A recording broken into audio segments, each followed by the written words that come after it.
আসসালামু আলাইকুম দর্শক, আমি আর দাদু আসছি পাতারের ভিতর।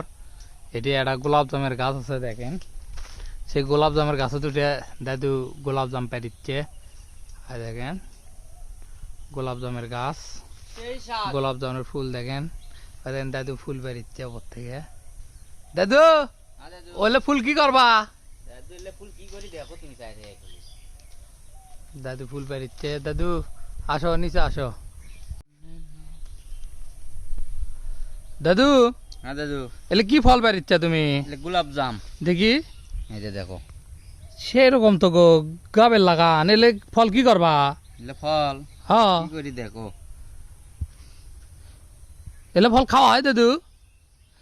এলে পাগলা হয়ে যাবা তো তুমি। পাগলা আমার দাদু, সেই স্বাদ, খাই দেখো দাদু ভালো। তাই হ্যাঁ, এলে খাওয়া হয় ফল সত্যি না? এলে খালি পাগলা হমো নাকি? খাও আগে, খাই দেখো কি সেই স্বাদ, খামো। সেই স্বাদ। তে দর্শক, অনেকদিন পর এত গোলাপ জাম খেতে আসলাম।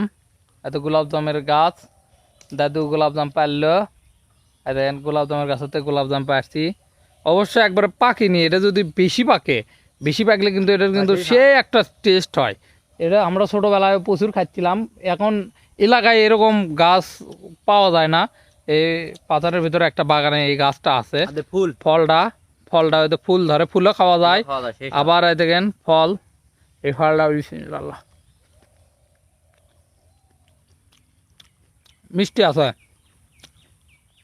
যারা খাচ্ছেন তারা তো জানেনি এই ফলটা কেঙ্কা। আর এই গোলাপ জাম ফল অন্যান্য ডিস্ট্রিক্টে, অন্যান্য জেলায় কি নামে ডাকে, এটার নাম কি আসলে সেটা কমেন্টে অবশ্যই বলবেন।